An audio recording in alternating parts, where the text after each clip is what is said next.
Assalamualaikum warahmatullahi wabarakatuh.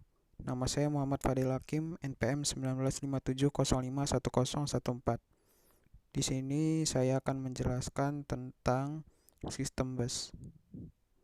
Bus adalah jalur komunikasi yang dibagi pemakai suatu set kabel tunggal yang digunakan untuk menghubungkan berbagai subsistem. Karakteristik penting sebuah bus adalah bahwa bus merupakan media transmisi yang dapat digunakan bersama.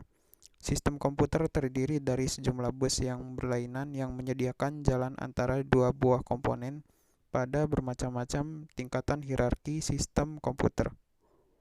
Yang kedua, sistem bus adalah penghubung bagi keseluruhan komponen komputer dalam menjalankan tugasnya. Transfer data antar komponen komputer sangatlah mendominasi kerja suatu komputer. Data atau program yang tersimpan dalam memori dapat diakses dan dieksekusi CPU melalui perantara bus. Begitu juga kita dapat melihat hasil eksekusi melalui monitor juga menggunakan sistem bus. Yang ketiga, struktur sistem bus. Yang pertama, data bus mengalirkan data dari atau ke mikroprosesor. Yang kedua, address bus mengalamati suatu proses dari atau ke memori atau input atau output. Yang terakhir, control bus mengatur instruksi yang terjadi dari atau ke mikroprosesor. Yang keempat, data bus memberikan lintasan bagi perpindahan data antara dua modul sistem. Saluran ini secara kolektif disebut bus data. Umumnya bus data terdiri dari 8, 16, 32 saluran. Yang kelima, address bus digunakan untuk menandakan sumber atau tujuan data pada bus data.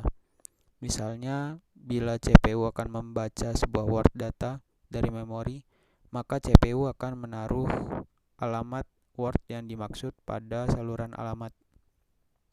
Digunakan untuk mengirimkan alamat word pada memori yang akan diakses CPU.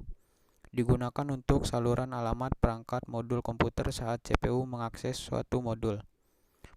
Semua peralatan yang terhubung dengan sistem komputer agar dapat diakses harus memiliki alamat.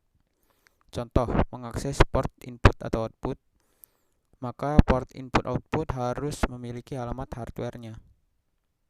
Control bus digunakan untuk mengontrol akses ke saluran alamat dan penggunaan data.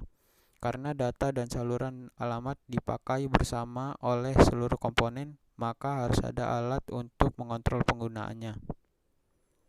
Yang ketujuh, cara kerja sistem bus.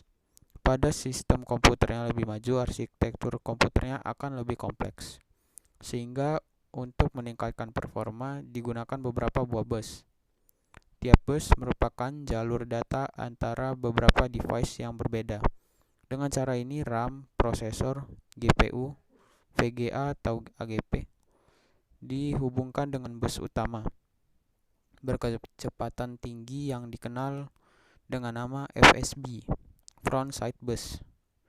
Sementara perangkat lain yang lebih lambat dihubungkan oleh bus yang berkecepatan lebih rendah yang terhubung dengan bus lain yang lebih cepat sampai ke bus utama. Untuk komunikasi antar bus ini digunakan sebuah bridge. Sekian dari saya. Wassalamualaikum warahmatullahi wabarakatuh.